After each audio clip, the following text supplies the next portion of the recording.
Now, there are more of us than ever before, but it's always a question of quality as against quantity in this life.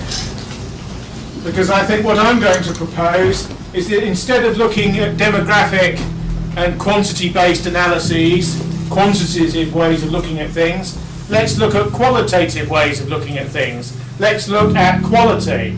Let's look at elitism.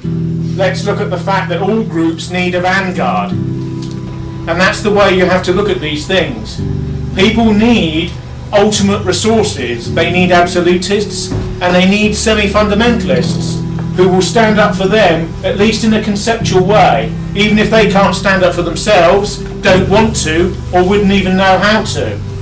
And the point of radicals, particularly radicals who deal with the politics of identity in any shape or form, is to provide that elite, is to provide that vanguard. It has to be aware of where it's coming from, what its tradition is, where it's going to, and what it represents at a particular time.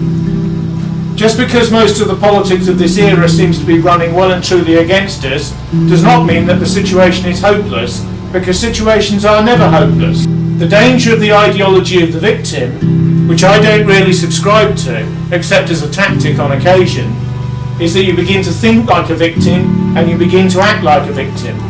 Many of our people now are almost asking for a whipping, asking for a collective beating, asking to be forgiven for the past, asking to be forgiven for sins and crimes of the past which they never committed, which they're hardly aware of, which could be reconstrued as episodes of heroic cruelty or glorious vanguardism that don't even need to be apologised for in the past or in the present. And so there's a degree to which I personally think that the doctrine of vanguardism is the way out of the dilemma that we face. All communist movements believe that the proletariat needed to be saved from itself. All people who have a vanguard and elitist mentality are regarded as partly mad by their own groups, because the majority of people do not want to know. The majority of people wish to live their own life in their own way, and they only look at these broader questions when life impinges upon them and comes upon them, and the hand of life grasps them by the collar, and they really cannot do any other thing but notice what is in front of them.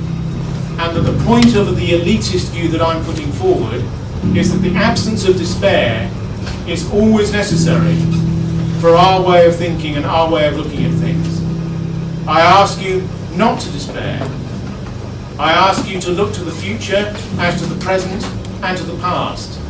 I ask you to remain faith with vanguardistic and elitist views. I ask you to remain faithful to unpopular views at the present time, because they will become majority views instantaneously at a particular moment if the society should ever break and turn our way. All that can be done is to sustain ideas.